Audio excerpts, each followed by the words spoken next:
সবাইকে ওয়েলকাম করছি জাগো এক্সক্লুসিভ শোতে। আমি সমৃদ্ধি আছি আপনাদের সাথে এবং আজকে আমাদের গেস্ট হিসেবে এমন একজন আছে যেটা বলা হচ্ছে যে দ্বিতীয় স্বাধীনতা অর্জনে যার ভূমিকা অন্যতম ছিল। ডিবি হেফাজতে আপনারা সবাই জানেন ডিবি হেফাজতে 6 জন সমন্বয়ককে নেওয়া হয়েছিল, তাদের মধ্যে একজনই নারী সমন্বয়ক ছিল যিনি হচ্ছেন নুসরাত তাবাসসুম। আমরা ওয়েলকাম করছি নুসরাত তাবাসসুম আপু, কেমন আছেন? চলে যাচ্ছে দিন মোটামুটি। আমি শুনছিলাম ক্যামেরার ওপারে যে খুবই ব্যস্ততার সময় আপনার পার হচ্ছে, সেক্ষেত্রে এখন আসলে ব্যস্ততা কী নিয়ে? ব্যস্ততা অনেক কিছু নেই। আমাদের আহত ভাইয়েরা রয়েছেন, আহত বোনেরা রয়েছেন, তাদের জন্য কিছু করার চেষ্টা করে যাচ্ছি। শহীদ পরিবারগুলোর সঙ্গে দেখা করার চেষ্টা করছি আমরা। এগুলো আমাদের এই কাজগুলো কিছুই না, কোনো মহৎ কাজ না, কোনো মাহাত্ম্যই রাখে না তারা যা করে গিয়েছেন সে তুলনায়। তবুও আমরা আমাদের পক্ষ থেকে যতটুকু সম্ভব চেষ্টা করছি। আচ্ছা, একজন নারী হিসেবে আপনি এই আন্দোলনে একদম বলা যায় যে অন্যতম একজন সমন্বয়ক এবং আপনাকে ডিবি হেফাজতেও নেওয়া হয়েছিল। তো একজন নারী হিসেবে এই সাহসটা আপনি পেলেন কিভাবে? মানে কখনো ভয় করেনি যে আমি এই আন্দোলনে যাব, বা পারিবারিক চাপ কি সৃষ্টি হয়নি আপনাদের? না, পারিবারিক চাপ সৃষ্টি হয়নি। আমার পরিবার বরাবরই খুব সাপোর্টিভ। কিন্তু আমার আপনাদের কাছে অনুরোধ থাকবে, আলাদা করে নারী হিসেবে কোট করে সাহসের কথা জিজ্ঞেস করবেন না। মানুষ হয় ভীতু হয়, নয়তো সাহসী হয়। নারী হিসেবে সাহসী, নারী হিসেবে ভীতু, পুরুষ হিসেবে সাহসী, পুরুষ হিসেবে ভীতু, এরকমটা তো হতে পারে না। আর সাহস আশেপাশের মানুষের থেকে পেয়েছে। আমি তো একজন নারী ছিলাম না। হ্যাঁ, হয়তো কিছু কিছু কাজ করেছে অন্যদের থেকে অন্যরকম, কিন্তু আশেপাশে অনেক মেয়েরা ছিল আমার থেকে অনেক ছোট, আমার থেকে অনেক বড়। তাদের দেখে কখনো মনে হয়নি যে আমি এখানে একা। আচ্ছা, শুরুটা যখন একদম শুরুতে আসি কোটা আন্দোলনের, যখন আপনি ব্যক্তি নুসরাত চিন্তা করলেন, মানে কখন সেই চিন্তাটা করলেন যে আমি ব্যক্তি নুসরাত এই কোটা আন্দোলনের সাথে আমি যুক্ত হব? কোটা আন্দোলন বাংলাদেশে প্রথম যখন শুরু হয় 2018-তে, তখন আমি কোটা আন্দোলনের সাথে তখন আমি কলেজের ছাত্রী। সেখানে থেকে যতটুকু অংশ নেওয়া সম্ভব বা খোঁজ খবর রাখা, যোগাযোগ রাখা, আমি সেটা করেছি। আমার তখনই মনে হয়েছিল যে কোটা ব্যবস্থা বাংলাদেশের অর্থনৈতিক ব্যবস্থার জন্য এবং বিশেষত বেকারত্বের যে একটা সিলসিলা বাংলাদেশে, এটার জন্য খুব ক্ষতিকর। আমি তখন থেকে এটা সমর্থনে। তো 24-এ যখন নতুন করে কোটা আন্দোলন শুরু হলো, তখন তো আসলে অংশ না নেওয়ার কিছু না, আমি তো কোটা আন্দোলনের মধ্যেই ছিলাম। আমি অসমতার বিরুদ্ধে বরাবরই ছিলাম। আচ্ছা, আপনি বর্তমানে আপনি যদি বলেন যে আপনি এখন কিসে পড়ছেন বা আপনার ইউনিভার্সিটি লাইফ শেষ? আমার মাস্টার্স রানিং চলতেছে। আচ্ছা, অনার্স শেষ হয়েছে, মাস্টার্স রানিং। আচ্ছা, কোটা আন্দোলন, আপনাদের এই কোটা আন্দোলন যখন বড় রূপ ধারণ করে তখন থেকেই অনেকের মনে প্রশ্ন এসে যায় যে শুধু ছাত্রদের পক্ষে কি এই আন্দোলন চালিয়ে যাওয়া সম্ভব হয়েছিল, নাকি এত বড় রূপ ধারণ করেছে এতে কি অন্য কোনো তৃতীয় পক্ষ ঢুকেছে কিনা, এরকম কিন্তু অনেক প্রশ্ন আসছে। তো এই ব্যাপারে কি আপনার কিছু বলার আছে আসলেই কি? এবং যখন আপনারা সফলতা পেলেন, তারপরেও কিন্তু অনেক রাজনৈতিক দল এটা দাবি করছে যে আমাদের সাহায্য ছাড়া কখনোই এই আন্দোলনে সফল হওয়া সম্ভব না। এই বিষয়টাকে আপনি কিভাবে দেখেন? আচ্ছা, দেখুন, বিষয়টা হচ্ছে এটা ছাত্র অভ্যুত্থান না, এটা ছাত্র জন অভ্যুত্থান হয়েছে। ছাত্র জন অভ্যুত্থান যখন হয় একটা দেশে, জনগণ আর স্বৈরাচার মানে তৃতীয় পক্ষ কারা? জনগণের বাইরের কারা? আপনিও জনগণ, আমিও জনগণ, যে কোনো দলের যে কোনো মানুষ জনগণ।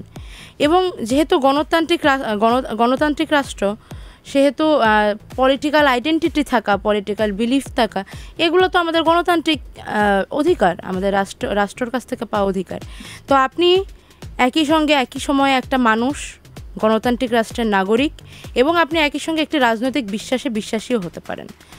তো ছাত্র জন অভ্যুত্থানের মধ্যে আসলে তৃতীয় শক্তির খুঁজে পাওয়া বা তৃতীয় শক্তির লক্ষণ খুঁজে পাওয়া, এটা খুবই বোকামি এই কারণ তৃতীয় শক্তি কে? জনগণের বাইরে আর অন্য কোন শক্তি থাকতে পারে? বহির্বিশ্বের এই আন্দোলনের মধ্যে কোনো বিদেশি চেহারা দেখেছেন আপনারা?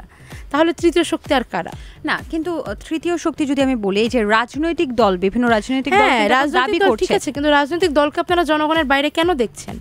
রাজনৈতিক দলগুলোকে জনগণের বাইরে দেখার কারণে বাংলাদেশে অনেক সমস্যা সৃষ্টি হয়েছে। রাজনৈতিক দলগুলোকে জনগণের বাইরে ভাবার ফলে অটোক্রেসি তৈরি হয়েছে। রাজনৈতিক দলগুলোকে জনগণের বাইরে ভাবার ফলে ক্যাডার বাহিনীর প্রয়োজন পড়েছে। রাজনৈতিক দলগুলোকে জনগণের বাইরে ভাবার ফলে রাজনৈতিক মানুষরা তারা শাসকের জায়গায় আসতে পেরেছে, যেখানে আসলে সেবক হওয়ার কথা ছিল। রাজনৈতিক মানুষজন তো জনগণের অংশই। তারা জনগণ না? তার মানে একজন সমন্বয়ক হিসেবে আপনি এটা বলছেন যে আপনাদের এই ছাত্র আন্দোলন গণ অভ্যুত্থান যেহেতু শুরু হয়েছে, ছাত্র গণ অভ্যুত্থান, তো সেক্ষেত্রে অবশ্যই বিভিন্ন রাজনৈতিক দলের সেখানে অংশগ্রহণ ছিল। রাজনৈতিক দলের অংশগ্রহণ ছিল। দেখুন, দল তো একটা অ্যাবস্ট্রাক্ট জিনিস, আপনি কোনো দলের কোনো বাহ্যিক কোনো কাঠামো তো দেখাতে পারবেন না। আমাদের এই আন্দোলনে অসংখ্য মানুষ অংশ নিয়েছে, তাদের এক একজনের এক এক বিশ্বাস থাকতে পারে, কিন্তু তারা যখন এই আন্দোলনে অংশ নিয়েছে তারা নিজেদের দলীয় বিশ্বাস ঘরে রেখে সাধারণ মানুষের কাতারে দাঁড়িয়ে সাধারণ মানুষের ব্যানারে এই আন্দোলনে অংশ নিয়েছে। তো এই জন্য আমি অনুরোধ করব আপনাদেরকে যে মানুষটা তার দলীয় পরিচয় পেছনে রেখে এসে আন্দোলনে দাঁড়িয়েছিল, তার যে পরিশ্রমটাকে সেটাকে দলীয় বলে ছোট করে ফেলবেন না। দলের থেকে জনমত অনেক বড় জায়গা, তো তার অবস্থানটাকে সংকীর্ণ করবেন না আপনারা। বাহ, চমৎকার। সমন্বয়ক বা কোঅর্ডিনেটর আমরা যেটা বুঝি, এটা আসলে এই সমন্বয়ক বলতে আপনারা কি বোঝান? আচ্ছা, আমার আসলে জানা নেই যে এই ব্যাপারটা সম্পর্কে দেশের মানুষ কতটা জানে। যখন কোনো ফরমেশন আসে, কোনো ফরম্যাট আসে, কিছু মানুষ এক জায়গায় হওয়ার দরকার পড়ে, তখন সেখানে আসলে 3 ধরনের কমিটি হতে পারে ছাত্রদের হাতে। একটা হতে পারে সভাপতি সেক্রেটারি, মানে সভাপতি সাধারণ সম্পাদক ফরম্যাটে, একটা হতে পারে আহ্বায়ক সদস্য সচিব ফরম্যাটে। কিন্তু এই দুইটার মধ্যে চেইন অফ কমান্ডের ব্যাপার আছে, প্রোটোকলের ব্যাপার আছে। কিন্তু আমাদের যেহেতু এই আন্দোলন একেবারেই জনমানুষের ছিল, এখানে আমরা শুধু কাজ করছিলাম যে মানুষজনকে বোঝানোর, আমাদের আর কোনো কাজ ছিল না। আমাদের কোনো এখানে ওপর থেকে একটা অর্ডার আসবে, আমরা তারপরে সেই অর্ডারটা ফলো করব। এবং আমি এই জিনিসটা সব জায়গায় বলার চেষ্টা করছি, আমি জানি না কেন মিডিয়া তারপরে বারবার ভুলটা করছে। দেয়ার ওয়াজ নাথিং কল্ড প্রধান সমন্বয়ক বলে কিছু নাই। সমন্বয়ক, সহ সমন্বয়ক। সমন্বয়কদের মধ্যে আছে যাদের হয়তো একটু যোগাযোগ বেশি, যারা হয়তো একটু সিনিয়র বা যারা একটু বেশি কাজ করেছে। সহ সমন্বয়কদের মধ্যে রয়েছে যারা যারা জুনিয়র বা যারা একটু কম কাজ করতে পারে। কি আমরা বলতে পারি কোঅর্ডিনেটর, স্বেচ্ছাসেবক না, স্বেচ্ছাসেবকের ব্যাপারটা আলাদা। সমন্বয়ক মানে যে সমন্বয়ের কাজটা করে। সমন্বয়ের মানে মিক্সিং এর কাজটা যে করে, 5টা মানুষকে একসাথে ডেকে একটা বিষয় বোঝাতে পারে। এই সমন্বয়কের সংখ্যাটা আসলে এখন কত? 158 জন কেন্দ্রীয় কমিটিতে। আর সারা দেশে অনেক রয়েছে। আমি ভেতরে চলে গিয়েছিলাম, অনেক তথ্য ভুলে গেছি, অনেক তথ্য দেখতে পারিনি। আচ্ছা, যখন আপনাদের 158 জন আপনারা ঘোষণা দিয়েছিলেন, তারপরে কিন্তু এখন আবার সমন্বয়কের সংখ্যা বাড়ছে না? কেন্দ্রীয় কমিটিতে সমন্বয়কের সংখ্যা বাড়ছে না, এবং খুব স্পষ্ট করে ঘোষণা দেওয়া হয়েছে যে 5 আগস্ট মানে 36শে জুলাই পর্যন্ত যতগুলো কমিটি করা হয়েছিল সেগুলো ছাড়া নতুন কোনো কমিটি করা হচ্ছে না, নতুন করে কোনো সমন্বয়ক নেওয়া হচ্ছে না। তো আপনারা যদি এরকম কিছু দেখে থাকেন, শুনে থাকেন, সেগুলা ভুয়া। এই যে এত সমন্বয়ক, এদের আসলে আপনারা পরিচয় করিয়ে দিচ্ছেন কেন? পরিচয় কি আরও বেশি দরকার না? কারণ হচ্ছে সমন্বয়ক বলে এই যে বিভিন্ন জায়গায় ধরেন আমিও সমন্বয়ক বলতে পারি, কিন্তু এটার আসলে পেছনের প্রমাণটা কি? আসলে এটা কিভাবে বুঝবো? মানে আমি রাস্তায় গিয়ে যদি বলি আমি সমন্বয়ক, যে সমন্বয়করা কেন এতটা, মানে আমি পজিটিভলি যদি দেখি তাহলে এটা আস্থার জায়গা। মানুষজন আমাদেরকে ভালোবেসে ভরসা করছেন, কিন্তু না, আসলে আমরাও তো সাধারণ মানুষ। আমি ভার্সিটির হলে থেকে আসা যাওয়া করছি, সেখানে থাকছি, লোকাল ট্রান্সপোর্ট ইউজ করছি। We are not special at all. আমরা একেবারেই সাধারণ, একেবারেই আমজনতা। আর আমি তো বলি, বরং যারা সত্যিকারের সমন্বয়ক আপনারা মুখ চেনেন, তাদেরকেও কোনো স্পেশাল প্রায়োরিটি দেওয়ার প্রয়োজন নেই। We are just simple people, আমাদের আলাদা আইডেন্টিটির কোনো প্রয়োজন নেই। আচ্ছা, ডিবি হেফাজতে যখন আপনাদেরকে নিয়ে যাওয়া হয়েছে, তখন একটা কথা উঠেছিল যে আপনারা নাকি নিরাপত্তা খুঁজছিলেন। তো আসলে কি আপনাদেরকে হেফাজতে নেওয়া হয়েছিল জোরপূর্বক, নাকি আপনারা নিরাপত্তা খুঁজছিলেন, কোনটা? আচ্ছা, ব্যাপারটা হচ্ছে, আমি যতটুকু আইন জানি, ডিবির কাছে কেউ নিরাপত্তা চায় না, ডিবির কাছে কোনো হেফাজত চাওয়া যায় না। আমরা নিরাপত্তা অবশ্যই চেয়েছিলাম, ডিবির কাছ থেকে নিরাপত্তা চেয়েছিলাম, ডিবির কাছে না। আচ্ছা, সেক্ষেত্রে আমি যতটুকু শুনেছি যে ওখানে আপনারা তো বেশ বাজে অবস্থায় ছিলেন, সেই সাথে সাথে আপনাকে প্রহারও করা হয়েছে, এটা কি সত্যি? ফিজিক্যাল মেন্টাল টর্চার হয়েছে, কিন্তু বিস্তারিত বর্ণনা আমরা সামনে আনতে ইচ্ছুক না। আচ্ছা, আপনাদের যে ভিডিও, অনেক গণমাধ্যমে আপনাকে এই কোশ্চেনটা করা হচ্ছে, তারপরেও আমি আসলে একটু জানতে চাচ্ছি, যে মোর্স কোডের কথা বলেছে, আর সেটা কি আসলে মোর্স কোড ছিল? আপনি হাত দিয়ে এরকম করে কিছু একটা দেখাচ্ছিলেন, সেটা কি আসলে টেনশনে করছিলেন নাকি আপনি কিছু বোঝানোর চেষ্টা করছিলেন, কোনটা? এই উত্তরটা না দিলে হবে না প্লিজ। মানে কেন এটাকে এড়িয়ে যাচ্ছেন কেন আসলে? এটা কি এড়িয়ে যাচ্ছি তার কারণ মর্স কোডের যে ব্যাপারটা, বা আমরা আসলে কোনো ইশারা করছিলাম কিনা, এই জিনিসটা নিয়ে জনমানুষের মনে এমন একটা অবস্থা তৈরি হয়েছে। দেখুন, আমাদের 6 জনকে ওই সময় প্রথমবারের মতো এক জায়গায় করা হয়েছিল। আমরা সবাই আমাদের জায়গা থেকে চেষ্টা করছিলাম আমাদের যে সামনে ওপেন আর্মস এবং আমরা যেখানে ট্র্যাপড, সেই জিনিসটা কোনোভাবে মানুষের সামনে নিয়ে আসার। আমাদের যে বডি ল্যাঙ্গুয়েজ ওখানে যেটা ছিল ওটা খুব নর্মালি ট্র্যাপড ছিল। যারা বডি ল্যাঙ্গুয়েজ রিড করে তারা আমাদের দেখলেই বুঝতে পারবেন যে আমরা ওই সময় ওখানে কতটা ট্র্যাপড ছিলাম, কতটা ভীত ছিলাম। সেই সময় আমাদের বডি আলাদা করে কোনো সাইন বা মর্স কোড বা এই ধরনের কিছু, এগুলো আসলে ওরকমভাবে এতটা আলাদা করে দেখার কিছু নাই। কিন্তু হ্যাঁ, আমাদের বডি ল্যাঙ্গুয়েজ এটা তো অবশ্যই প্রকাশ পাচ্ছিল যে আমরা ওখানে ট্র্যাপড। আচ্ছা, আপনাদের একটা খাওয়ার ভিডিও, ডিবি অফিসে আপনাদের একটা খাওয়ার ভিডিও দেখা গেছে যেখানে আপনারা খাচ্ছিলেন, কিন্তু তার আগে আপনি বিভিন্ন জায়গায় বলেছিলেন এরকম, বা আপনারা বলেছিলেন যে সেটাও আসলে জোরপূর্বক সেই ভিডিওটা করা হয়েছিল। তো আমি যদি খুব খোলাখুলি বলি, আমাদেরকে যখন ওখানে নিয়ে গিয়ে বসিয়ে সামনে খাবারের প্লেটগুলো দিয়ে দেওয়া হলো, আমরা খুব সরাসরি বলেছিলাম যে আমরা কেউ খাবো না।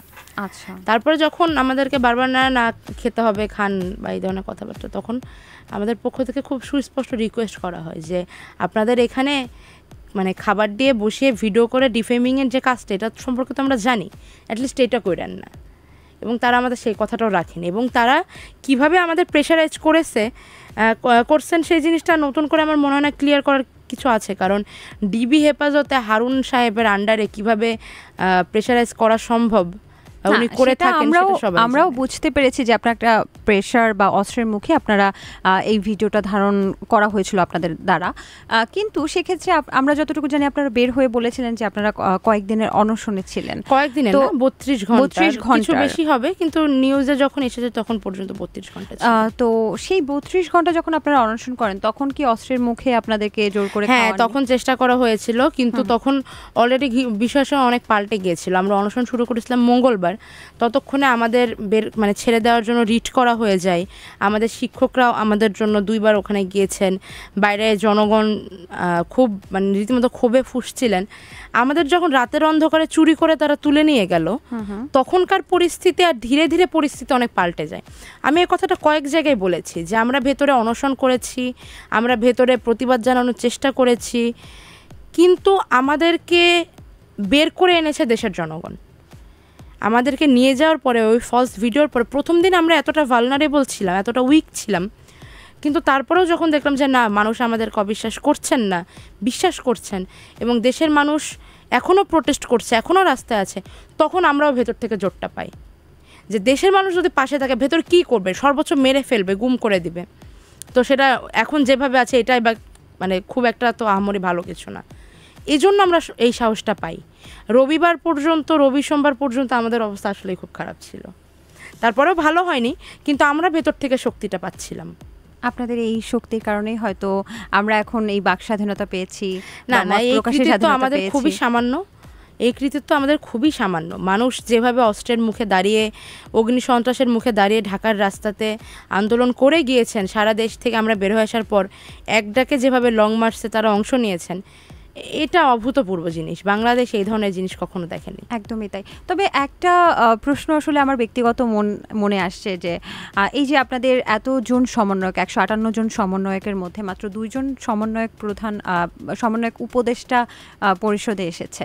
তো সেক্ষেত্রে আপনাদের মনের অজান্তে বা মনের ভেতরে কখনো কোনো আক্ষেপ কি এসেছে যে আমি কেন উপদেষ্টা পরিষদে থাকলাম না, বা আপনার পরিবারের পক্ষ থেকে কি কখনো কিছু বলা হয়েছে? একদমই না। নাহিদ ভাই, আসিফ ভাই, ওনারা দুজনই রাজপথে অনেক কিছু দিয়েছেন। নাহিদ ভাইয়ের ওনাকে তো প্রথমবার ডিজিএফআই তুলে নিয়ে গিয়ে গুম করে রাখে এবং আয়নাঘরেই রাখা হয়েছিল তাকে, যতদূর জানি। তার শরীরের যত আঘাতের চিহ্ন, ভাই যখন হসপিটালে, তখন ভাইয়ের সাথে আমার যোগাযোগ হচ্ছিল।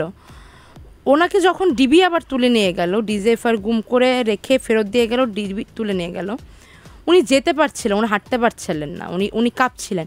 ইনফ্যাক্ট আমার যখন নাহিদ ভাইদের সাথে দেখা হয় তখনও আমি দেখেছি যে ওনারা কতটা অসুস্থ, কতটা ওনাদের শরীরে কত আঘাত। কিন্তু আর একটা বিষয় হচ্ছে, এ তো গেল আন্দোলনের ব্যাপার, একই সঙ্গে রাজনৈতিক প্রজ্ঞার একটা ব্যাপার আছে।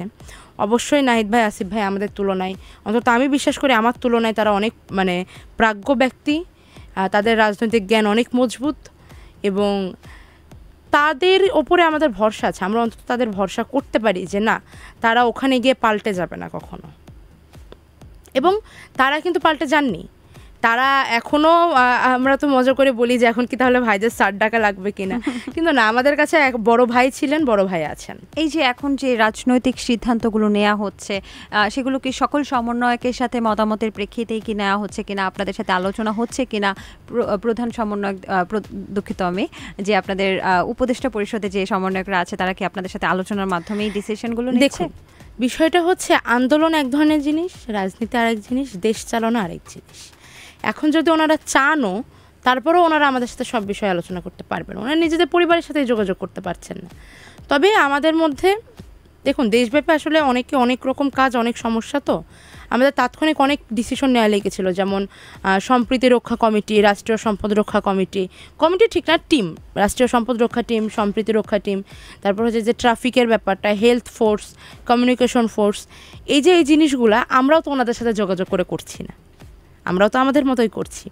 তবে ব্যাপারটা হচ্ছে, আমরা চেষ্টা করি যে কাজের আপডেটটা বা একজন আরেকজনের কাজের ব্যাপারে, নিজেদের মধ্যে কাজের ব্যাপারে অন্তত অবগত রাখার চেষ্টাটা করি। কিন্তু যখন আপনিও একটা পর্যায়ে চলে যাবেন বা একটা দায়িত্ব আপনার উপরে আসবে, এটা আসলে সহজ না, দোষ দিয়ে লাভ নেই যে কতটা সমন্বয় হচ্ছে কতটা হচ্ছে না। অবশ্যই আন্দোলনটা যত ছড়িয়েছে, 6 জন দাঁড়িয়েছিলাম আমরা রাজুতে, এখন সারা দেশের মানুষ আমাদের সাথে, তো এ ধরনের ছোটোখাটো সমস্যা হবেই, অস্বীকার করার সুযোগ নেই। একদমই তাই। এরকমই আপনার কথা প্রসঙ্গে এরকমই একটা সমস্যার কথা আসলে আমার মনে পড়ছে। গতকাল রাতে আমি স্ট্যাটাসটা বা বিভিন্ন গণমাধ্যমে আমি দেখেছি যে চট্টগ্রাম বিশ্ববিদ্যালয়ের 6 জন সমন্বয়ক, মানে একজন সমন্বয়ক এবং বাকিজন হচ্ছে সহ সমন্বয়ক পদত্যাগ করেছে, এবং তারা পদত্যাগপত্রে এটা উল্লেখ করেছে যে তারা সমন্বয়করা সৎ না তাদের প্রতি, তারা এটা মনে করছেন এবং তারা বিভিন্ন বিশৃঙ্খলা দেখেছেন।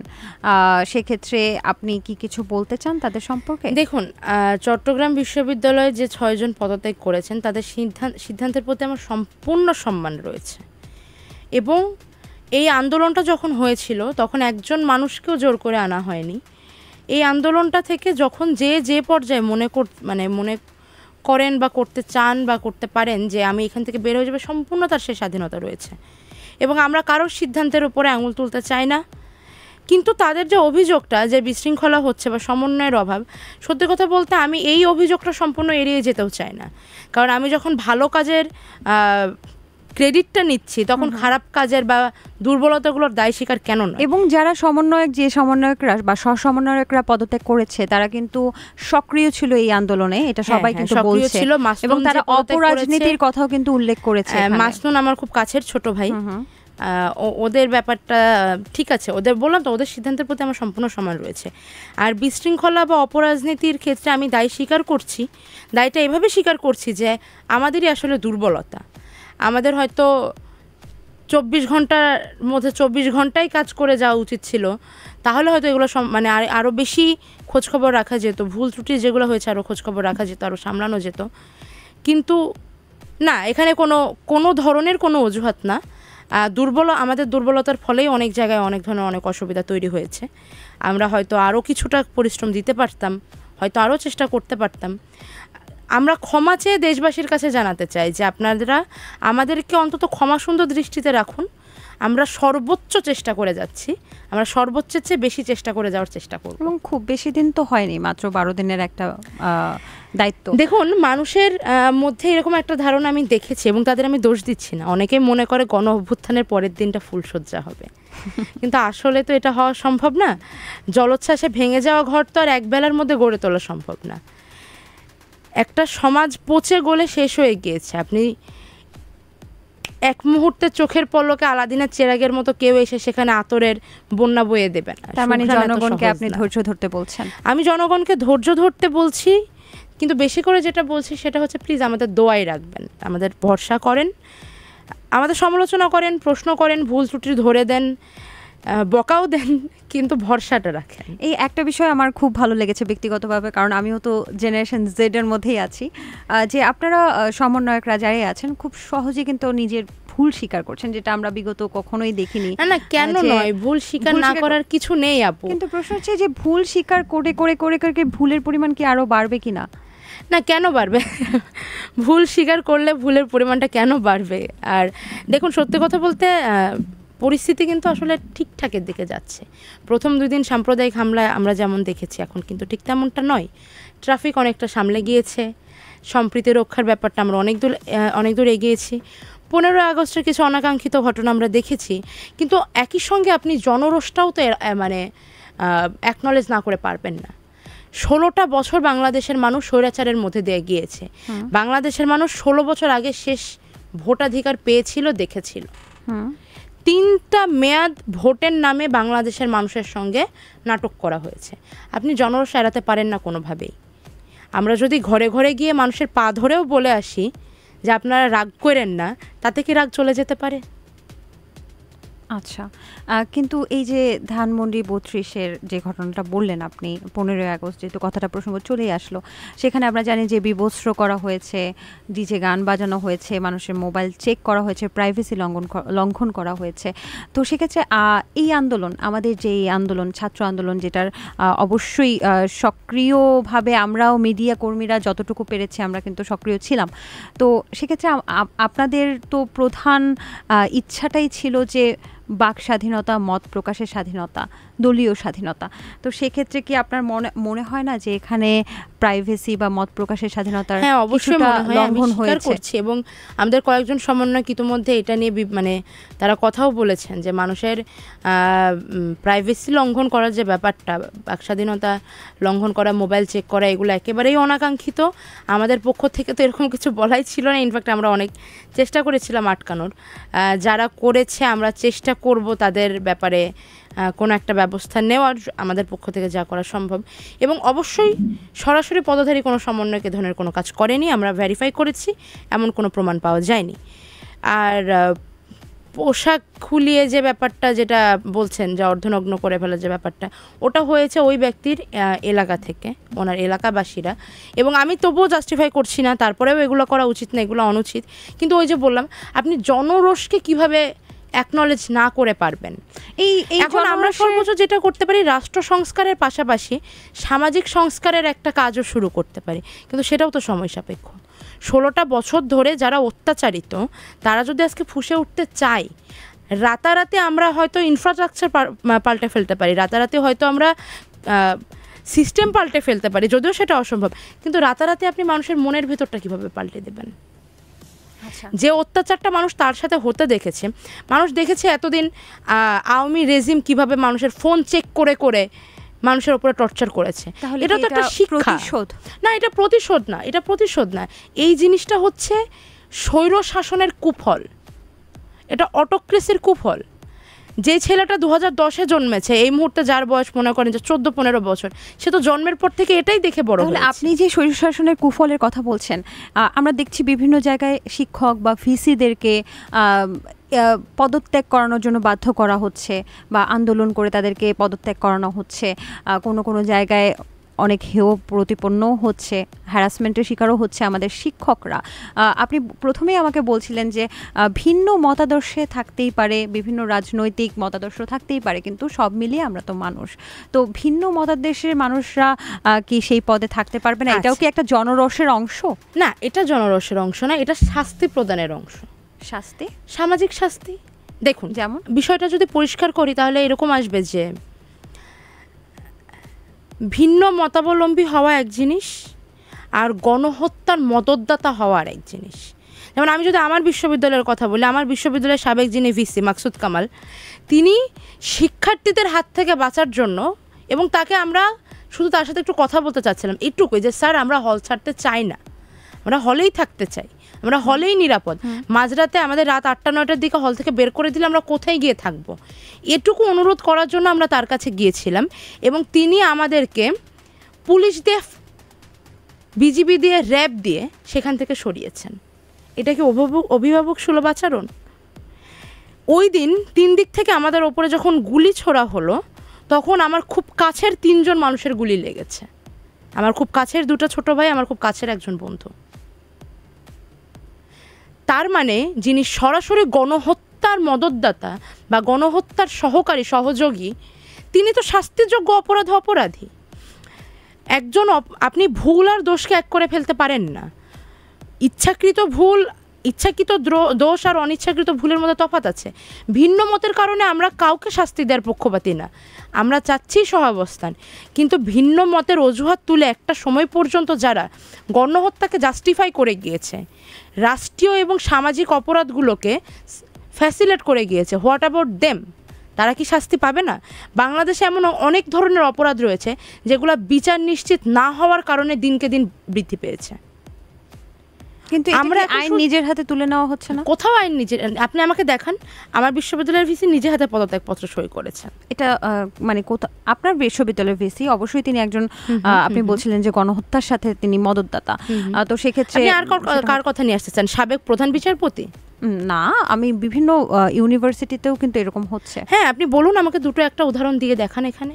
আচ্ছা, তাহলে আপনি মনে করছেন যে এটা হচ্ছে সামাজিক বয়কট। আচ্ছা, বেশ ভালো। সাবেক সরকার নিয়ে একটু বলতে চাচ্ছি যে সাবেক সরকার কিন্তু প্রথম দিকে যখন আন্দোলনে আপনারা সফল হলেন তখন বলল যে তারা কখনো আর রাজনীতিতে আসবে না, তাই তো?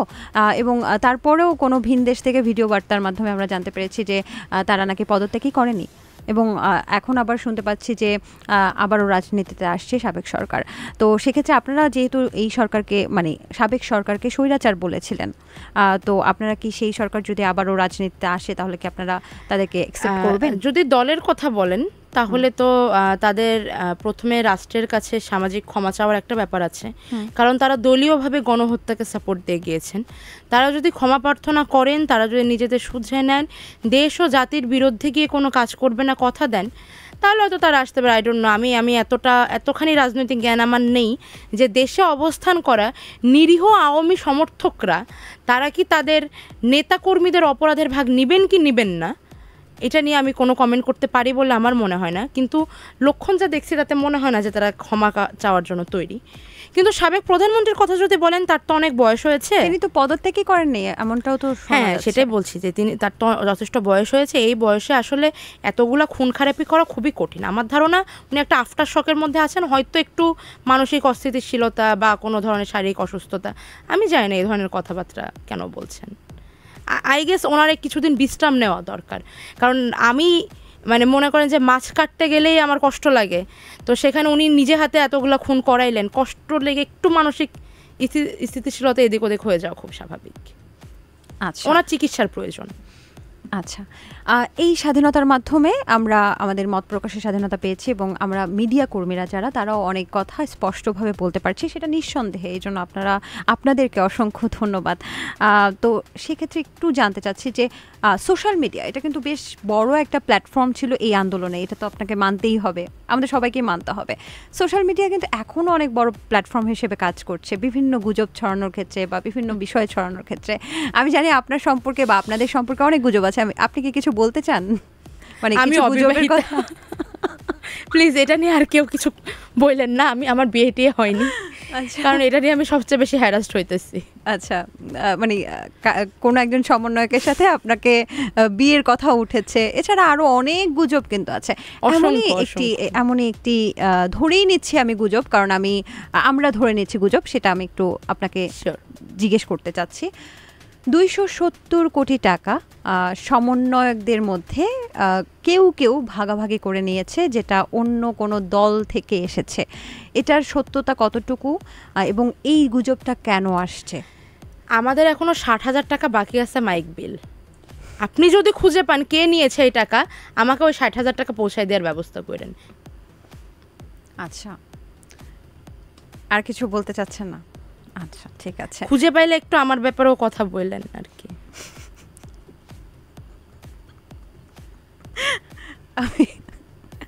বৈষম্য বিরোধী ছাত্র আন্দোলনে গতকাল সম্ভবত, আমি যদি ভুল না করে থাকি, জাতিসংঘ থেকে একটা রিপোর্ট প্রকাশ করেছে যে 650 জন নিহত হয়েছে।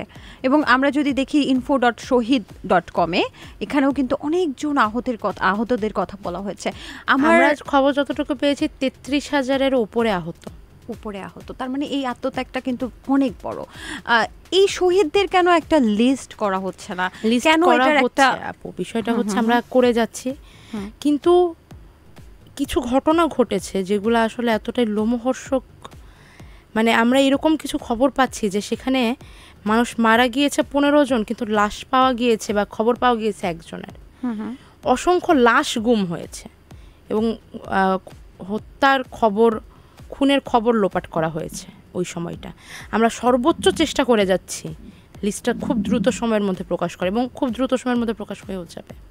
আচ্ছা, একটা বিষয়ে সবার জনমনের প্রশ্ন যে বিভিন্ন ছাত্ররা ডেফিনেটলি খুব ভালো কাজ করছে, যে ছাত্ররা হচ্ছে আন্দোলনে গিয়েছে, আন্দোলন সংগ্রাম করেছে, তারপর ট্রাফিক নিয়ন্ত্রণ, মানে স্বাধীনতা রক্ষা তো করেছে এবং স্বাধীনতা অর্জন তো করেছে, রক্ষাও করছে, ট্রাফিক নিয়ন্ত্রণ করছে।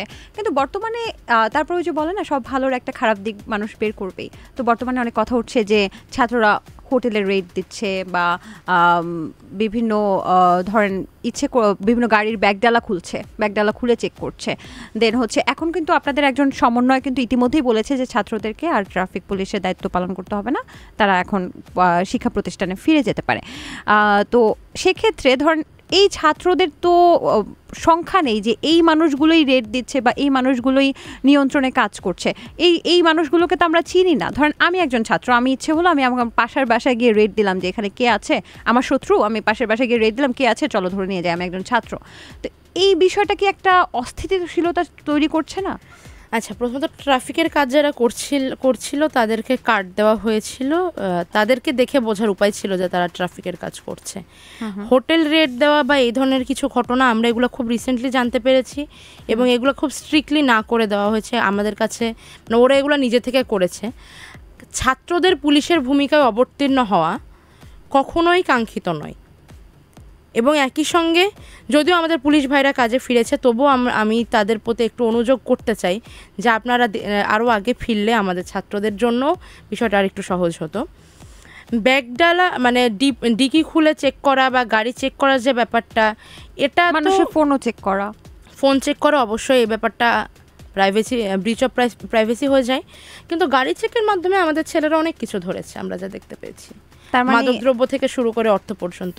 কিন্তু বিষয়টা আমরা সাপোর্ট করছি কিনা, দেখুন ট্রাফিক পুলিশের কাজ তো শুধুমাত্র গাড়ি এদিক ওদিক করা না, এই দায়িত্বটা কিন্তু ট্রাফিক পুলিশেরও, যে যদি কোনো ভেহিকল নিয়ে তাদের সন্দেহ তৈরি হয় তারা সেটা চেক করবে।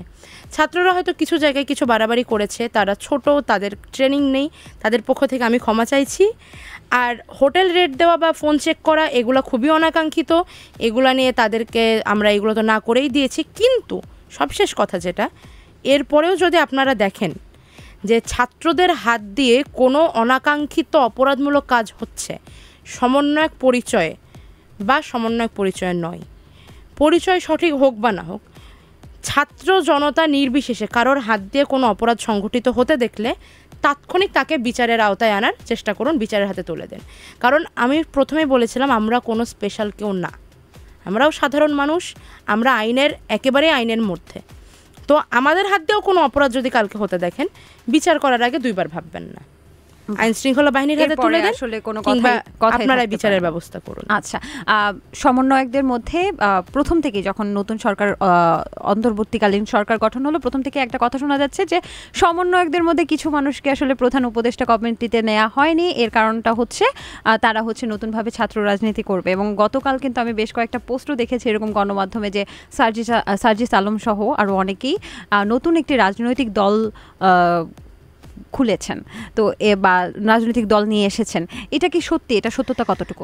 সার্জিস ভাইয়ের সাথে আমার এমন কোনো কথা হয়নি। আর তিনি যদি ব্যক্তিগতভাবে বলে থাকেন তাহলে সেটা তার ব্যক্তিগত ব্যাপার, কারণ গণতান্ত্রিক রাষ্ট্রে প্রত্যেকেরই অধিকার রয়েছে নিজ নিজ রাজনৈতিক কর্মকাণ্ড চালানোর। কিন্তু বৈষম্য বিরোধী ছাত্র আন্দোলনের ব্যানারে এই মুহূর্তে কোনো রাজনৈতিক দল আসার কোনো কথা হয়নি। আমরা জনগণের মধ্যে থেকে সেই চাহিদাটা পাচ্ছি, কথাগুলো শুনতে পাচ্ছি। আমরা হয়তো ভাববো ভবিষ্যতে, আমরা হয়তো সত্যিই ভাববো যে একটা রাজনৈতিক দল করা যায় কিনা, কিন্তু সবার আগে রাষ্ট্র সংস্কারের কাজগুলো করা লাগবে। এই মুহূর্তে দল ঘোষণার কোনো কথা হয়নি, এই মুহূর্তে হয়নি, তবে ভবিষ্যতে ছাত্র রাজনীতিতে ভবিষ্যতে আপনারা আমরা আসতে পারেন। আসবো কি আসবো না সেটা নিয়ে আমরা ভবিষ্যতে ভাববো। আচ্ছা, রাজপথে থাকার কথা বলেছিলেন যে যত কিছুই হোক আপনার রাজপথে থাকবো। এই রাজপথটা আসলে কোন পথ, মানে ট্রাফিককে আপনারা বুঝিয়েছেন নাকি যে কোনো সমস্যা? আপনারা রাজপথে থাকবো বলতে এই ব্যাপারটা হচ্ছে রাষ্ট্রের পাহারাদার হিসেবে থাকা। আপনি বাংলাদেশের মানুষের এবারের যে অভ্যুত্থান, এতে যেভাবে অংশগ্রহণ, তাদের আর কখনোই কোনো রাজনৈতিক দল এখানে এসে রাজ করতে পারবে না। তাদেরকে কৈফিয়তের মধ্যে দিয়ে যেতে হবে, তাদেরকে পাহারাদারি মানে পাহারার মধ্যে দিয়ে, মানে আরেকবার স্বৈরাচার আসলে আপনারা আবার? হ্যাঁ অবশ্যই। এরকম কিন্তু অনেক আন্দোলন ছোট ছোট ভাবে এখনো তৈরি হচ্ছে, যেমন সনাতন ধর্মাবলম্বীদের আমরা একটা আন্দোলন দেখেছি। আমি যতদূর জানি উপদেষ্টা মণ্ডলীদের সঙ্গে বসার পরে তাদের সমাধানটা হয়েছে, এখন সমাধান হয়েছে, আমি তাই বলছি। তারপর বিভিন্ন রাজনৈতিক দল বিভিন্ন সময় আন্দোলন গড়ে উঠাতে পারে, কারণ এখন কিছু হলেই কিন্তু আন্দোলনটা মানুষ প্রায়োরিটি দিচ্ছে। তো এই আন্দোলন হলে সমস্যা নেই, আন্দোলনের মাধ্যমে সমাধান আসলে অবশ্যই আমরাই সেটাতে বেনিফিটেড। কিন্তু কথা হচ্ছে এই আন্দোলন যদি চলতে থাকে তাহলে দেশের রাষ্ট্রীয় সম্পদের ক্ষতি হচ্ছে। আমরা নিজেদের সত্যি কথা যেটা এখন একদম মানে একজন সাধারণ মানুষ হিসেবে আমি বলতে চাই, আমাদের চাকরি বাকরির অনেক ক্ষতি হচ্ছে, বিকজ আমরা শো করতে পারছি না। যেমন গণমাধ্যম কর্মী হিসেবে আমি আমার অফিসে আসতে পারছি না, এবং অনেক মানুষের কিন্তু ব্যবসায়ীদের ক্ষতি হচ্ছে, ব্যবসায়ীদের লাখ লাখ টাকা ক্ষতি হচ্ছে। তাহলে ভবিষ্যতে কোনো আন্দোলনের ক্ষেত্রে আপনারা কি এই বিষয়টাকে গুরুত্ব সহকারে দেখবেন যে জনমানুষের ব্যক্তিগত, কারণ যতই আমি আন্দোলন করি না কেন আমাকে কিন্তু খেতে হবে, দিন শেষে আমাকে আমার টাকাটা উপার্জন করতে হবে। তো ভবিষ্যতে কি জনমানুষের ব্যবসায়িক ক্ষতিটা যেন না হয় বা রাষ্ট্রীয় সম্পদের ক্ষতি যেন না হয়? আচ্ছা দেখুন, ব্যাপারটা হচ্ছে একটা আন্দোলন কখন হয়? আন্দোলন হচ্ছে প্রতিবাদের চূড়ান্ততম ভাষা। যদি আমাদের রাজনৈতিক ব্যবস্থা বা আমাদের মানে যে সরকার ব্যবস্থা, যেটা গভর্নমেন্টাল সিস্টেম, সেটা যদি প্রথম থেকে জবাবদিহিতার মধ্যে থাকে তাহলে তো আন্দোলনের কোনো প্রয়োজনই নেই। সেক্ষেত্রে জনগণের কাছে আমাদের চাওয়া এবং আমাদের যেটা বলা সেটা হচ্ছে আপনারা জবাবদিহিতার মধ্যে রাখেন, আপনারা দেশের যে সিস্টেমগুলো আছে এগুলো নিয়ে প্রশ্ন করেন, কৈফিয়ত চান, জবাবদিহিতা দিতে বাধ্য করেন, জবাবদিহিতা তৈরি করেন। যখন কৈফিয়ত দিয়ে নেওয়ার বিষয় থাকবে তখন কেন আন্দোলন হবে? আর যদি কৈফিয়ত তারা আদায় করে নিতে না পারে, আমরা যদি কৈফিয়ত আদায় করে নিতে না পারি, পাহারাদারিত্বের মধ্যে রাখতে না পারি, এবং কোনো কারণে কোনো সরকার আবার স্বৈরাচারে রূপান্তরিত হয়ে যায়, তাহলে সেক্ষেত্রে ব্যাপারটা হচ্ছে জেলখানা সোনার হলেই কি এর রূপার হলেই কি? জেলখানা তো জেলখানাই। স্বৈরাচারী শাসকের অধীনে দেশের সম্পদ থাকলেই কি না থাকলেই কি? যদিও এভাবে বলা আমার উচিত না, কিন্তু ভেবে দেখুন বাংলাদেশের মানুষ তার মৌলিক অধিকারগুলো পাচ্ছে না। সেখানে সাজানো গোছানো ভিজুয়াল ডেভেলপমেন্ট এটা দেশের মান উন্নয়ন করে না আপু। বাংলাদেশে এমন অনেক ধরনের অবকাঠামোগত উন্নয়ন দেখানো হয়েছে যেগুলো আসলে দেশের প্রাকৃতিক পরিবেশের ক্ষতি করেছে। কাল যদি একটা বড়সড় ভূমিকম্প হয় বাংলাদেশের কি হবে কেউ জানে না। আপনি কি রামপাল বিদ্যুৎ কেন্দ্রের কথা বলছেন? নাম ধরে উল্লেখ নাই করি। আচ্ছা ঠিক আছে। ছাত্র রাজনীতি কি ক্যাম্পাসে থাকবে? কৈফিয়তের কথা যেটা বললাম, এটা তো শুধু জনগণের জন্য, এটা ছাত্রদের জন্য। আমার মনে হয় বিশ্ববিদ্যালয় প্রশাসনের খুব দ্রুতই উচিত ছাত্রদের সঙ্গে বসা, এবং বিশ্ববিদ্যালয়ের ছাত্র রাজনীতি কী রূপে থাকতে পারে বা আদৌ থাকতে পারে কিনা এটা নিয়ে ছাত্রদের কাছ থেকে উত্তর নেওয়া এবং উত্তর দেওয়ার জন্য তৈরি থাকা। একদম শেষ প্রান্তে আছি, ভবিষ্যতে নুসরাত তাবাসসুম রাজনীতিতে দেখতে পাবো? আমি খুবই অলস মানুষ, আমি জানি না আমি আসবো কিনা। একটু ব্যক্তি মানুষ হিসেবে নুসরাত তাবাসসুম কেমন একটু বলবেন? মানে আসলে আপনার কি শখ, কি ভালোবাসার জায়গা? ব্যক্তিগত মানুষ হিসেবে খুবই ঘর কোনো টাইপের মানুষ। মানে আমি 7 বছর ঢাকায় আছি, আমি নেহাত প্রয়োজন না পড়লে ওই ক্যাম্পাসের বাইরে কখনো কোথাও যায় না। পরিবারের সাথে থাকছেন? না, পরিবারের সাথে না, ভার্সিটির হলে থাকি। আমার পরিবার তো গ্রামে থাকেন, কুষ্টিয়াতে আমার পরিবার। নুসরাত তাবাসসুম কি খেতে ভালোবাসে? খাওয়া দাওয়া নিয়ে বিশেষ একটা শখ নাই, যা পাওয়া যায় তাই খাওয়া। একটা ছোট্ট র্যাপিড ফায়ার আছে, হ্যাঁ আমরা র্যাপিড ফায়ার বলতে আমি কিছু রাজনৈতিক ব্যক্তির নাম বলবো, আপনি এক কথায় উত্তর দেবেন। যেমন আমি যদি বলি যে নুসরাত তাবাসসুম, আমাকে যদি উত্তর দিতে বলা হয় সেক্ষেত্রে আমি বলবো যে সাহসী নারী, যার সাহসী নারীর একটা যদি প্রতিকৃতি দেখি তাহলে সেটা নুসরাত তাবাসসুম। সেই র্যাপিড ফায়ারের মধ্যে আমি কিছু নাম আপনাকে বলবো, আপনি জাস্ট একটা বিশেষণে তাকে বিশেষায়িত করবেন। ডিবি হারুন। বোকা। বোকা কেন? হি ইজ এক্সট্রিমলি ফুল। তিনি কেন কেন এতখানি দোষ নিজের কাঁধে নিয়েছেন আমি জানি না। তিনি যার জন্য এই কাজগুলো করে গিয়েছেন সেগুলোর জাস্ট কোনো মানে হয় না। ওনার জায়গায় আমি থাকলে জীবনেও জনরসের মধ্যে এভাবে পড়তাম না। হি ইজ এক্সট্রিমলি ফুল। সাবেক প্রধানমন্ত্রী সাইকোপ্যাথ।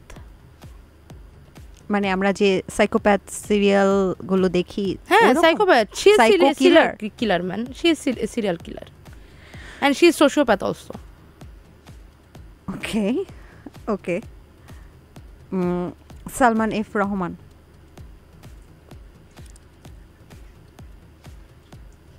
যেটা মাথায় আসতেছে সেটা তো বলতে পারবো না। না আপনি But- বলেন, যেহেতু বাক না, স্বাধীনতা please. আপনারাই এনেছেন তাহলে এখন তো বাক স্বাধীনতা, গণমাধ্যমে ভদ্রতা আলাদা জিনিস। সালমান এফ রহমান কানিং, চতুর। চতুরতা করে কি পার পাওয়া যায়? পার মানে চতুরতা করে পার পাওয়া যায় না, বাট তিনি চতুর, এটা তো সত্য। আচ্ছা। বাংলাদেশের 10টা চতুর ব্যক্তি যদি লিস্ট করা হয় তার মধ্যে সালমান এফ রহমান একটা। জুনায়েদ পলক ডান্সার। আপনার কেন মনে হলো ডান্সার? ওই যে ওনার একটা নাচ দেখলাম যে চ্যানেল আইতে, বন্ধু তোর বারাত নিয়ে আমি হ্যাঁ, যাবো। ভালো নেচেছেন। ওনার অভিনয়তেই আসা উচিত ছিল। এছাড়া রাজনীতিতে না, পলক সাহেবের তো আমি রাজনীতি দেখলাম, উনি রাজনীতি করলেন কবে? এনেছে আর টুপ করে বসিয়ে দিয়েছে। আচ্ছা। Tarek Rahman extra dreamy. He need to reality check, he need reality check. Obaidul Quader ডিপার্টমেন্টের সিনিয়র ব্রাদার। উনি আমার ডিপার্টমেন্টের বড় ভাই, উনি ঢাকা বিশ্ববিদ্যালয়ের রাষ্ট্রবিজ্ঞানের শিক্ষার্থী ছিলেন। মানে আমি জিজ্ঞেস করতে যাচ্ছি যে উনি রাজনীতিতে কেমন? আমি ওনার রাজনীতিও দেখি না আপু। অন্ধ অনুসরণ রাজনীতি হতে পারে না। দেখুন, আপনি যদি রাজনীতির কথা বলেন সেখানে আপনার বিচার বুদ্ধি কাজে লাগাতে হবে। যে কাউকে আপনি যদি অন্ধভাবে অনুসরণ করতে থাকেন সেটা আপনার রাজনীতি না। আপনি শেখ হাসিনার কথা বললে okay, she has and she had politics, but Obaidul কাদেরের সেটা কখনো ছিল না। সজীব ওয়াজেদ জয় মামাজ বয়। কি? মাম্মাজ বয়। জি, সর্বশেষ বিচারপতি মানিক। এল্ডার পার্সন, ওনাদের ব্যাপারে কমেন্ট না করাই ভালো। মানে একটা বিশেষণ বা কিছু? লিসেন সমৃদ্ধি, ব্যাপারটা হচ্ছে যে আওয়ামী রেজিমের মধ্যে যে ব্যক্তিগুলো নিয়ে মানে র্যাপিড ফায়ার, এজন্য আমি কিছু ফানি অ্যান্সার দিলাম, ঠিক আছে, কিন্তু বিষয়টা হচ্ছে গত 16 বছরে কেউ নিজস্বতা তৈরি করার কোনো সুযোগ পায়নি। তাদের শুধুমাত্র অনুসরণ করা ছাড়া আর কোনো কাজ ছিল না। তো এখানে হয়তো আমি হেসে ঠাট্টা করে বা ইয়ার্কি করে একটা দুইটা শব্দ বলতেই পারি, কিন্তু আসল কথা হচ্ছে এটা যে একনায়কতন্ত্র যদি থাকে বা স্বৈরতন্ত্র যদি থাকে, আমি আপনাকে ব্যক্তিগতভাবে পরামর্শ দিব যে আপনি অটোক্রেসি নিয়ে একটু পড়াশোনা করেন, তাহলে আপনি নিজে ব্যক্তিগতভাবে ক্লিয়ার থাকবেন যে অটোক্রেসি কীরকম আগুনের মতো বা বলা ভালো স্লো পয়জনের মতো কিভাবে সবগুলা জায়গা পলিউটেড করে। তো এই ব্যক্তিগুলার অন্ধ অনুসরণ, এবং আমি সেটাকে জাস্টিফাই করছি না, অন্ধ অনুসরণ করা বিবেক বিবেচনা সম্পন্ন মানুষ মাত্রই অপরাধ। মানুষের কখনোই উচিত না অন্ধ অনুসরণ করা কাউকে। তারা সেটা করেছেন এবং তারা এতটাই অন্ধ ছিলেন যে তারা 4টা গণহত্যার মতো দিয়ে গিয়েছেন। পিলখানা, শাপলা চত্বর, তারপরে এই কোটা আন্দোলন এবং এর মাঝের আরও কিছু কিছু এতগুলো গণহত্যার মদত তারা দিয়ে গিয়েছেন। তারা তিনটা ডামি ইলেকশন, একটা বিনা প্রতিদ্বন্দ্বিতায়, একটা রাতের ভোটে, একটা ডামি ইলেকশন, এই ধরনের অপকর্মগুলোতে তারা মদত দিয়ে গিয়েছেন, সাই দিয়ে গিয়েছেন। খুনির মতো খুনের রক্তে হাত রাঙিয়েছেন তারা। এই জিনিসগুলো কোনোভাবে ক্ষমাযোগ্য নয়। তাদেরকে নিয়ে ইয়ার্কি করা, তাদেরকে নিয়ে ঠাট্টা করা যেতে পারে, কিন্তু তাদের অপরাধের দিকগুলো ভুলে গেলে চলবে না। একদমই তাই, একদমই তাই। এবং এই যে অন্ধ অনুসরণ করা, এটা তো মানব জন্মের দায় অস্বীকার করা। একটা শিক্ষিত মানুষ কেন দেশের বিরুদ্ধে গিয়ে এই ধরনের কাজকর্ম করবে? আচ্ছা, ছোট্ট একটা প্রশ্ন, যে সম্প্রতি উপদেষ্টা আপনাদের স্বরাষ্ট্র উপদেষ্টা যিনি হচ্ছেন সাখাওয়াত হোসেন, তাকে পদ পরিবর্তন করে অন্য একটি পাট ও বস্ত্র মন্ত্রণালয়ে দেওয়া হয়েছে। তো সেক্ষেত্রে এটা নিয়েও কিন্তু অনেকে কথা উঠাচ্ছে যে কেন এত দ্রুত এই বদলির সিদ্ধান্ত, এর পেছনে কারা সিদ্ধান্ত নিচ্ছে, বা উনি কিন্তু সাম্প্রতিক কিছু বক্তব্য নিয়ে বেশ সোশ্যাল মিডিয়াতে ভাইরাল হয়েছিল যে সাবেক সরকারকে আবার দল গোছানোর কথা বলেছিল, বা যাদের ছাত্রদের উপর যারা গুলি করেছে তারা কে আসলে সেই মূল হোতাকে খুঁজে বের করার কথা বলেছিল। তাহলে কি এর পেছনে অনেকেরই মনে প্রশ্ন যে এর পেছনে কি মানে এই সিদ্ধান্তগুলো আসলে নিচ্ছে কারা? দেখুন, বহির্বিশ্বের ষড়যন্ত্র বা প্রতি বিপ্লব বা প্রতি অভ্যুত্থানের সম্ভাবনা তো ফেলে দেওয়া যাচ্ছে না, এবং 15 তারিখ নিয়ে যে ঘটনাগুলো তার মধ্যেও কিছু এই ধরনের ঘটনা থাকতে পারে। আর ষড়যন্ত্রের আভাস তো খুব স্পষ্টভাবেই আমরা সাবেক প্রধানমন্ত্রীর ছেলের বক্তব্য থেকে কিছুটা পাচ্ছি, বিভিন্ন জায়গা থেকে আমরা পাচ্ছি। তো ষড়যন্ত্রের সম্ভাবনা আছেই। সেখানে আসলে ভেতরে কোন জায়গা থেকে, আমরা তো ছাত্র, আমরা সমতলের মানুষ, আমরা তো পার্লামেন্ট থেকে বা বার্ড সাইডে আমরা এই জিনিসগুলো দেখতে পাই না। তবে আমি সর্বোপরি এটা বলতে চাই, কারণ যেটাই হোক না কেন বা ওনার ক্ষেত্রে বিষয়টা যেটাই হয়ে যাক না কেন, যদি বাংলাদেশকে নিয়ে নতুন কোনো ষড়যন্ত্র করার চেষ্টা হয় তাহলে ছাত্র সমাজ চুপ করে বসে থাকবে না। আর এই সিদ্ধান্ত কি আপনার কাছে যুক্তিযুক্ত মনে হয়েছে? এই সিদ্ধান্ত আমি যেহেতু সাখাওয়াত সাহেবের কাছ থেকে কোনো আপত্তি পাইনি, আমার জানা মতে উনি তেমন কোনো আপত্তি ওঠাননি, তাহলে হয়তো ঠিকই রয়েছে। I am not very sure. নতুন বাংলাদেশ আপনারা উপহার দিয়েছেন এবং আমরা বাক স্বাধীনতা পেয়েছি, আমরা মত প্রকাশের স্বাধীনতা পেয়েছি, আমরা স্বাধীন মনে চলাফেরা করতে পারছি। সত্যি এই ছাত্র আন্দোলন কিন্তু একটা যুগান্তকারী পরিবর্তন তৈরি করেছে। এই জন্য আপনাকে অসংখ্য ধন্যবাদ। শেষ মুহূর্তে যদি ছাত্রদের উদ্দেশ্যে এই মুহূর্তে আপনি একজন সমন্বয়ক হিসেবে কি বলবেন? আপনি তো জানেন বর্তমান পরিস্থিতি, ট্রাফিকে কিছু ছাত্র আছে, তারপর ডাকাত ধরা নিয়েও একটা রাতে কিন্তু ঘটনা ঘটছে। এদের উদ্দেশ্যে কি আপনার কিছু বলার আছে কিনা শেষ মুহূর্তে? ছাত্রদের উদ্দেশ্যে আমি এটাই বলতে চাই যে যে কাজটা আপনারা করেছেন, করে ফেলেছেন, সেই কাজটার সম্মানটা রক্ষা করেন। বাহ, এক কথাই আসলে কথার উত্তর আমরা পেয়ে গেছি। আপনারা বুঝতেই পারছেন, জাগো এক্সক্লুসিভ শো থেকে আমি সমৃদ্ধি বিদায় নিচ্ছি। আমাদের সাথে ছিল নুসরাত তাবাসসুম আপু, অসংখ্য ধন্যবাদ তাকে আমাদের সাথে যুক্ত হওয়ার জন্য। অবশ্যই পরবর্তী পর্বের জন্য আমাদের সাথে থাকুন।